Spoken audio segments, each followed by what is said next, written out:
الحمد لله رب العالمين والعاقبة للمتقين والصلاة والسلام على سيد الأنبياء والمرسلين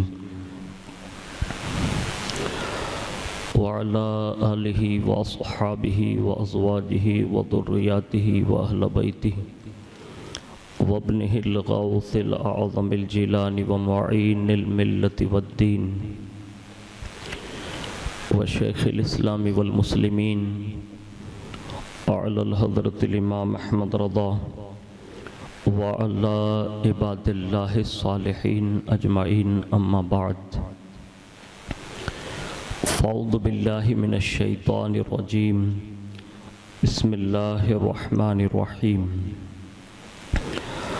آمنوا وعملوا الصالحات ثم اتقوا وآمنوا ثم اتقوا وأحسنوا صدق الله مولانا العظيم وبلغنا رسوله النبي الأمين المختار الكريم ونحن على ذلك لمن الشاهدين والشاكرين والحمد لله رب العالمين۔ آئیے سب سے پہلے مذہب اہل سنت والجماعت یعنی کہ مسلک اعلیٰ حضرت کے قدیم دستور کے مطابق ہم سب کے آقا و مولا حضور سراپا نور سیدنا محمد الرسول اللہ صلی اللہ تعالیٰ علیہ وآلہ وسلم کی بارگاہ پر نور میں جی لگا کر درود پاک کی نظریں پیش کر لیں۔ اللہم صلی علی سیدنا مولانا محمد معدن الجود والکرم وعلی آلہ واصحابہ وبارک وسلم۔ صلاۃ و سلام علیک یا رسول اللہ صلی اللہ تعالیٰ علیہ وآلہ وسلم۔ نبی اور آل نبی پر ایک بار اور محبت سے جی لگا کر درود شریف پڑھ لیں۔ اللہم صلی علی سیدنا مولانا محمد معدن الجود والکرم وعلی آلہ واصحابہ وبارک وسلم۔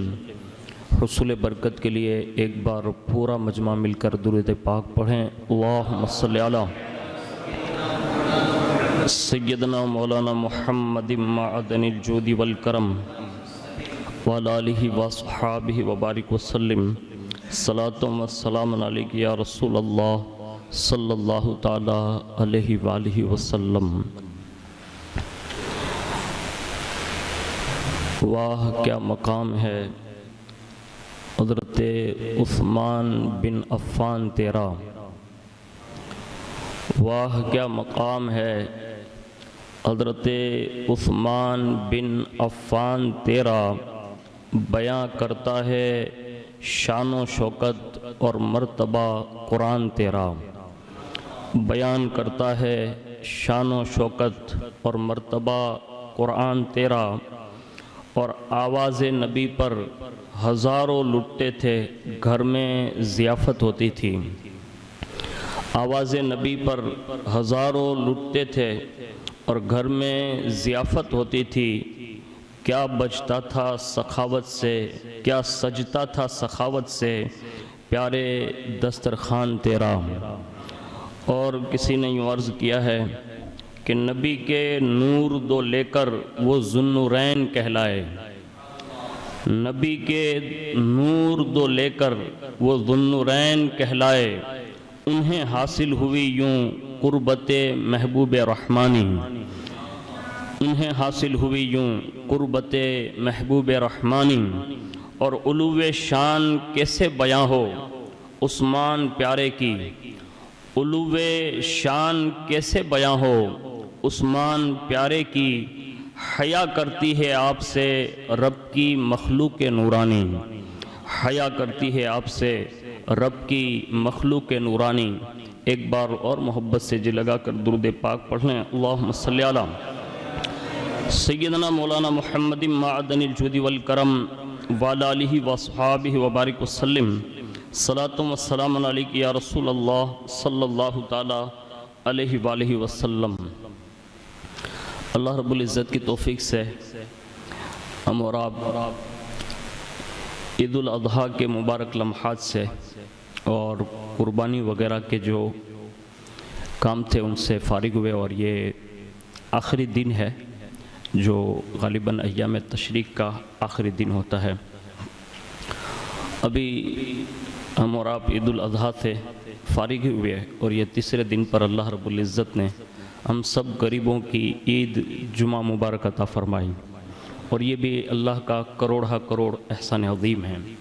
میں اس جمعۃ المبارکہ سے اللہ رب العزت نے توفیق دی تو حضرت سیدنا عثمان غنی رضی اللہ تعالی عنہ کے سیرت سوانح، ان کے کچھ زندگی کے پہلو پر کچھ باتیں عرض کرنے کی سعادت حاصل کروں گا۔ اللہ کرے کہ اللہ رب العزت ہماری نسلوں کو بھی حضرت سیدنا عثمان غنی رضی اللہ تعالی عنہ سے سچی اور پکی صاف ستھری محبت عطا فرمائیں، اور اللہ ہم سب کو ان کے نقش قدم پر چل کر زندگی گزارنے کی توفیق نصیب فرمائیں۔ ابتدائی احوال میں حضرت سیدنا عثمان غنی رضی اللہ تعالیٰ عنہ کے حالات میں آپ کی مبارک زندگی اور آپ کا تعارف مورخین نے یوں کروایا ہے کہ آپ کا نام عثمان ہے، کنیت ابو عبداللہ اور ابو عمرو یہ کنیت ہے، اور ذوالنورین کے لقب سے اللہ رب العزت نے آپ کو سرفراز فرمایا۔ والد کا نام عفان بن ابی العاص اور والدہ کا نام عروہ بنت قریظ تھا۔ حضور صلی اللہ علیہ وسلم کے سلسلہ نسب سے حضرت عثمان غنی رضی اللہ تعالیٰ عنہ کا سلسلہ نسب 5ویں پشت پر جا کر حضرت عبد مناف پر مل جاتا ہے، یعنی حضور صلی اللہ علیہ وسلم کے سلسلہ نسب کے اعتبار سے آپ بہت ہی حضور کے قریب ہیں۔ حضرت عثمان غنی رضی اللہ تعالیٰ عنہ کی نانی حضور صلی اللہ علیہ وسلم کی سگی پھوپھی تھی، اس اعتبار سے آپ حضور صلی اللہ علیہ وسلم کے بہت ہی قریبی رشتہ داروں میں شامل کیے گئے ہیں۔ حضرت عثمان غنی رضی اللہ تعالیٰ عنہ کی ولادت کے حوالے سے مورخین نے یہ بات لکھی ہے، خاص کر کے حافظ ابن حجر عسقلانی نے الاصابہ میں نقل کیا ہے کہ حضرت عثمان غنی رضی اللہ تعالیٰ عنہ کی ولادت 90 کے 6 سال بعد آپ دنیا میں تشریف لائے۔ اہل عرب کے عام معمول کے برعکس انہوں نے بچپن میں ہی حضرت سیدنا عثمان غنی رضی اللہ تعالیٰ عنہ نے بچپن سے ہی پڑھنا بھی سیکھ لیا تھا اور لکھنا بھی سیکھ لیا تھا۔ یہ حضرت عثمان غنی رضی اللہ تعالیٰ عنہ کا وہ عظیم خاصہ ہے جو آج ہمیں اور آپ کو اپنی نسل کے تمام بچوں کو سکھانے کی ضرورت ہے۔ آج معمولی سا بھی کام ہمارا اور آپ کا اگر گورنمنٹ دوبارہ ہوتا ہے یا سرکاری مانیہ ہوتا ہے تو ہم اور آپ فارم جو ہوتا ہے نا وہ دوسروں سے بھرواتے ہیں۔ یہ ہماری کمزوریاں ہوئی۔ بڑے بڑے لوگوں سے پوچھو نا تو لوگ یہ کہتے ہیں اکثر دیہاتوں میں شہروں میں کہ ہم لوگوں کے زمانے میں ایسا نہیں تھا مولانا، یعنی اسکولیں نہیں تھی، مدارس نہیں تھے، اتنا ایجوکیشن نہیں تھا، اتنی دینی تعلیم نہیں تھی، ہم لوگوں کے زمانے میں ایسا کچھ نہیں تھا، اور اگر کہیں دور دور تھا تو ماں باپ نے بھیجا نہیں، اور بھیجا بھی اگر قسمت سے تو بھاگ کر واپس آ گئے۔ یعنی یہی لوگوں کے مطلب وہ گن چن کے یہی جوابات ہوتے ہیں۔ اب سے عرض ہے کہ حضرت عثمان غنی رضی اللہ تعالیٰ عنہ کے حوالے سے بچپنا یہ لکھا گیا ہے کہ بچپن میں آپ نے لکھنا بھی سیکھ لیا، پڑھنا بھی سیکھ لیا۔ آج ہماری اور آپ کی ضرورت ہے ہم اپنے بچوں کو انگلش بھی سکھائیں، ساتھ ساتھ میں انہیں اپنی گجراتی زبان بھی سکھائیں، ہندی بھی سکھائیں، اور اللہ توفیق دیں تو زور دے کر اس سے عربی اور اردو پر اسے آمادہ کریں، اس لیے کہ دنیاوی لیول پر انگریزی کام آتی ہے، ہندی کام آتی ہے، گجراتی کام آتی ہے، اور ساتھ ساتھ میں گنت جس کو کہتے ہیں حساب کتاب، اس کا بھی بہت بڑا مطلب ایک پہلو ہے جو دین کے اندر ہے۔ یہ 4 زبان جو ہے نا وہ ہمیں اپنی دنیا کے لیے سکھانی ہے، اور ساتھ ساتھ میں ہمیں اپنا دین سکھانے کے لیے ہمیں اس سے عربی اور اردو سے بھی وابستہ کرنا ہے۔ اب ہم 5 گھنٹہ ان 4 زبانوں کے لیے دیتے ہیں، کاش ہم اپنی نسل کے چھوٹے چھوٹے بچوں کو 1 گھنٹہ اپنے دین کے لیے بھی فراہم کرنا سیکھ جائیں۔ تو یہ حضرت عثمان غنی رضی اللہ تعالیٰ عنہ کی سیرت کا بہت ہی اہم پہلو ہے۔ اس کے سوا اللہ رب العزت نے بچپنے سے جو نکھار عطا فرمایا تھا، بڑی شاندار بچپنا گزارا، اور جب جوانی کی دہلیز پر، یعنی جس کو یوں کہا جاتا ہے کہ عہد شباب جب ابھر کر آیا، یعنی جوان ہو گئے، تو اللہ رب العزت نے لکھنا پڑھنا اور اسی شغف کی وجہ سے انہیں یہ شغف عطا فرمایا اور یہ شرف عطا فرمایا کہ آپ نے جوانی کے اس عہد میں قدم رکھتے ہی اپنے آبا و اجداد کے طرز عمل پر تجارت کرنا شروع کر دیا تھا۔ آج ہمارے یہاں یہ پہلو بھی ہمارے جوانوں میں بہت کم ہے۔ اب کسی کو بھی دیکھو نا، کیا دھندا کرتے ہو؟ مولانا دھندو جنتی، یعنی بالکل کورے کاٹ ہمارے بچے بیٹھے ہوئے ہیں، نہ ماں باپ کو فکر ہے، نہ ہمارے معاشرے کو فکر ہے، نہ ہمارے بڑوں کو فکر ہے کہ ہمیں ان جوانوں کے لیے کرنے کی کیا ضرورت ہے۔ اب تھوڑا غور کیجئے اور اس معاملات میں تھوڑا سنجیدگی سے سوچ کر اپنی جماعت کو بٹھائیے، باقاعدہ سماج لیول پر بڑے بڑے لوگوں کو بٹھا کر فکر انگیز باقاعدہ بیانات ہونے چاہیے، اور ان کو سمجھانے کی ضرورت ہے کہ یہ دور خالی گھر بیٹھنے اور آٹو پر بیٹھنے کا دور نہیں ہے، بلکہ ہمت کر کے تجارت کے میدان میں قدم رکھ کر کے رسول اللہ کے دین کی خاطر تجارت میں برکت مانگو۔ اللہ جب برکت دے تو عثمان غنی کی طرح دین پر خرچ کرنا بھی سیکھ جاؤ گے۔ لیکن آج ہمارے یہاں یہ کلچر آپ دیکھو نا، تو شاید کچھ گھر ایسے مل جائیں جس کے بچے کماتے اور اچھی تجارت کرتے ہو، بڑا مشکل ہے۔ خاص کر کے اونا لیول پر آپ دیکھنے جاؤ نا، تو ہماری اکثریت نوکری ضرور کر رہی ہے، میں اس کا مخالف نہیں، نوکری بھی کرنی چاہیے، لیکن خود کا بزنس یہ بہت بڑا بزنس ہے یار۔ یہ ہماری نسلوں کو بہت اچھا پلیٹ فارم جو ہے لاگو کرنے کے مترادف ہے۔ آنے والی نسلیں کسی کی نوکر بن کر زندگی نہیں گزارے گی۔ تمہاری تجارت میں اگر تم پاورفل ہوئے تو تمہاری نسلیں آنے والے وقتوں میں تمہارے تجارت کی باغ ڈور سنبھال کر وہ بھی کسی قوم سے کندھے سے کندھا ملا کر کھڑے ہو کر بات کر سکتی ہے۔ آج ہمارے یہاں یہ نہیں رہ گیا، اور اس کا نقصان کتنا بڑا ہوا۔ آج آپ دیکھ لیں، معمولی سی پیسے کے لیے آدمی مرڈر کر دیتا ہے، معمولی سے پیسے کے لیے آدمی کے ہاتھ پیر توڑ دیتا ہے، یعنی دست بگریبان ہم ہو رہے ہیں۔ کیوں؟ دھندا نہیں ہے۔ اب جو نیورا آدمی ہو نا، اپنے یہاں ایک زبان ہے، میں آپ کو کہتا نہیں، لیکن یہ حقیقت ہے۔ ہمارے یہاں یہ بات بہت ہی مشہور ہے کہ نیورو مانس ہوئے نہیں نکھوت کٹے۔ آج ہم دیکھ رہے ہیں اپنی قوم کے جوانوں کو۔ حضرت عثمان غنی کی جوانی یہ ہے کہ جوانی میں قدم رکھتے ہی آپ نے تجارت شروع فرما دی، یعنی باقاعدہ بزنس کرتے تھے۔ میں یہ نہیں کہتا کہ آپ ڈائریکٹ امبانی کو فون کر لو اور ڈائریکٹ اسی سے پارٹنرشپ کر لو، نہیں، اب چھوٹا موٹا بھی کام شروع کیجئے، حق اور حلال، اس لیے کہ روزی اگر حلال ہوگی نا تو اللہ دل میں بھی نور عطا فرمائے گا، اللہ حیا بھی عطا فرمائے گا، پاکیزہ خیالات بھی آئیں گے۔ آج ہماری قوم میں سب سے بڑا رجحان جو عبادت کی طرف نہیں ہے، اس کی وجہ سے، اس کی سب سے بڑی وجہ یہ ہے کہ آج ہمارے پاس پاکیزہ کاروبار بھی نہیں رہے۔ اس لیے اپنے بچوں کو تجارت کے میدان میں اتاریے، چھوٹا موٹا کام کیجئے۔ ہمارے بزرگوں نے اس زمانے میں کیسے کیسے کام کیے جو ان کے نام سے منسوب ہے۔ کسی نے عطر بیچا، کسی نے روئی وہ مانجنے کا مطلب کام کیا، کسی نے وہ اس زمانے کے اعتبار سے حلوہ بیچا، یعنی چھوٹا موٹا کام بھی انہوں نے کر کے اپنی زندگی میں اپنی اولادوں کو اس بات کی طرف راجع کر دیا تھا کہ حلال کھاؤ، حلال کماؤ، تم بھی یہ کام کرو گے تو تمہاری نسلیں بھی تمہاری فرما بردار نکلے گی۔ آج ہمیں اور آپ کو حضرت عثمان غنی رضی اللہ تعالیٰ عنہ کی سیرت میں ہم ان کے فضائل بڑے کمال کے سنتے ہیں، اور ہونا بھی چاہیے، فضائل بھی بیان ہونے چاہیے۔ یہ سنجیدہ پہلو جو ہے نا سیرت کے اور سوانح کے، کہ انہوں نے تجارت کیسے کی، اللہ اکبر، کہ ان کا جب مال آتا تھا نا تو لوگوں کی نگاہیں ٹک ٹکی باندھ کر دیکھتی رہتی تھی کہ حضرت عثمان غنی کا مال آ رہا ہے، یعنی اتنے بڑے تاجر تھے۔ یہ آپ نے جوانی سے شروعات کر دی تھی، اور اس کے ساتھ ساتھ تجارت کے اندر آپ کی اتنی بڑی تجارت، جو آپ کے فالوورز بڑے اور آپ کے ہاتھوں سے جو بکری ہوتی تھی اور جو تجارت میں آپ کا نام مشہور تھا، تو تواریخ نگاروں نے یہ لکھا ہے کہ اللہ نے فطرتاً آپ کو صداقت کا تاجدار بنایا تھا، یعنی سچ بولتے تھے ہر معاملے میں، کبھی بھی جھوٹ نہیں بولتے۔ آج ہمارے یہاں عام ریکڑی والا، یعنی جو چھوٹا موٹا بھی دھندا کرتا ہے نا، تو اس کو بھی پتہ نہیں ہوتا ہے وہ گراہک کے سامنے اتنا جھوٹ بول رہا ہوتا ہے کہ اللہ اکبر۔ پرہیز کیجئے، آپ کا جو روزی جو لکھی ہے نا اس کو کوئی چھینے گا نہیں، اب سچ بول کے بیچئے، اللہ نے سچ میں برکت رکھی ہے، اور اگر آپ جھوٹ بول کر اگر یہ کام کر رہے ہیں نا تو آپ کے اندر برکت نہیں ہو سکتی۔